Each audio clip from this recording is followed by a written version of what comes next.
As we head into our first LAN in over 720 days, Endpoint CEX sits atop the European region. Some would argue that this is the best region in the world at this point, but even if you disagree with that, it's tough to say that EU isn't at a minimum the deepest and most volatile region we have currently in the RLCS. As the number one seed, Endpoint has caught a lot of teams and viewers by surprise. This success has primarily been given to Seikoo, and rightfully so.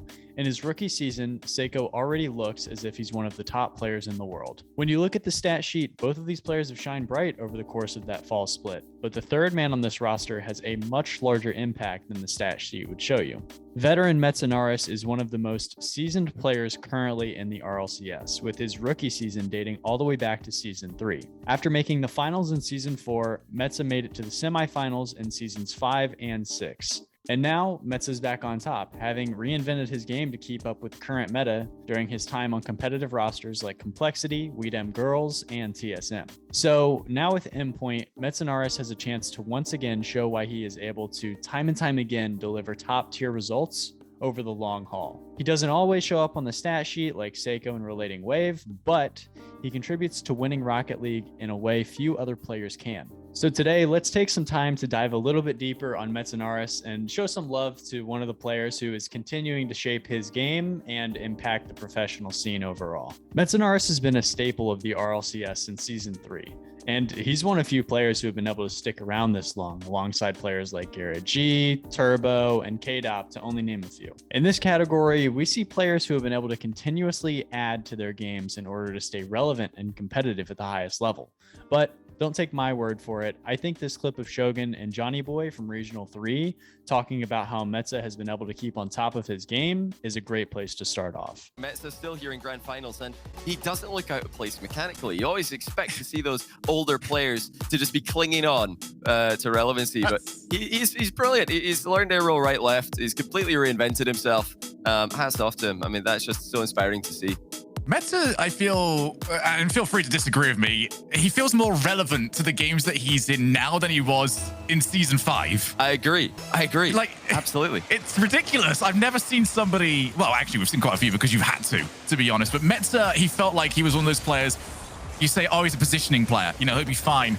That was a kind of a warning shot to a lot of people. I was saying, all right, you're a positioning player. You're going to get overtaken by the highly mechanical players that also learn positioning.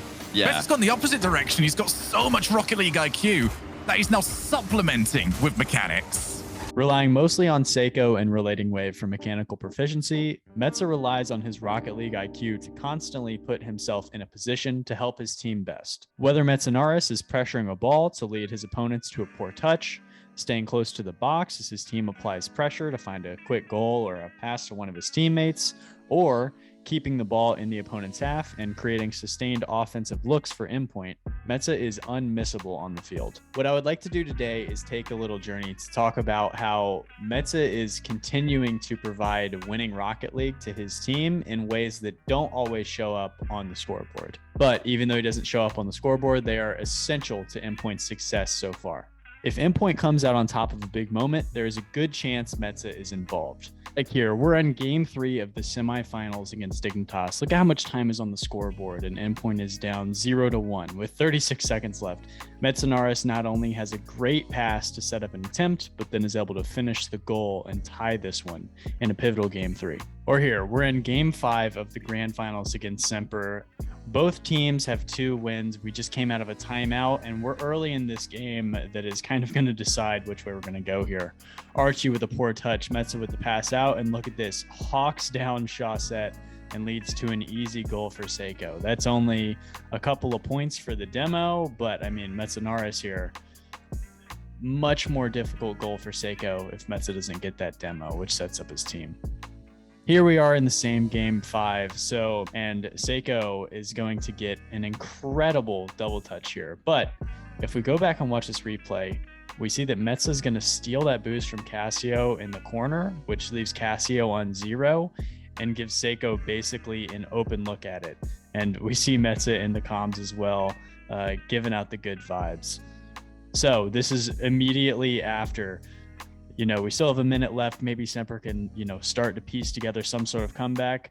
Metsa immediately slots this pretty difficult shot here off the sidewall into the back of the goal.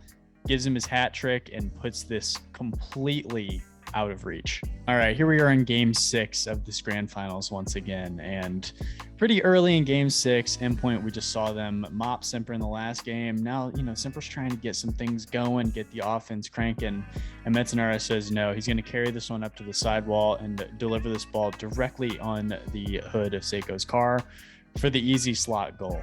All right, what about this one? We are in game 1 of the second set in this grand finals. Endpoint won the first one. It's a 3-2 game, and it's pretty, there's not much time left on the board, and Metsanauris is just going to put this one away. This is just a dagger. Up quick, look at the placement, even if there was a goalie, and there's no way that's getting saved. All right, now we're getting into a couple of my favorite clips from this entire run. So I'm going to pause it real quick. So let's take a look at some of the stuff we have going on the screen here. We have Metsanauris, who's about to get an assist to Seikoo, and you look at the scoreboard, it's 1-2 right now with 16 seconds left. Game 4, so Simper is trying to come back and tie this, but if Endpoint were able to pull this off, go up 3-1, man, really makes it tough for Simper to come back here. So we see that they're down 0-2, and then they're about to score this goal right here. Metsanauris is just going to drop it right down to Seikoo. I mean, great goal from Seikoo, but the pass from Metsanauris, and then we're going to roll right into the next clip. All right, come on, Simper, let's keep things together. We still have a 1-goal lead. Great kickoff from RelatingWave, and Metsanauris is there to put it away. So within the course of 5 seconds, Metsanauris, sick assist to Seikoo, and then is just going to use the speed and get to that one. And here we are in game 6 of the second series. So Simper is up in the series. We can see here 3-2, and this is early in the 6th game. If you're Endpoint, this is a statement. You got to come out and score quick, apply some pressure so you can try and tie this series.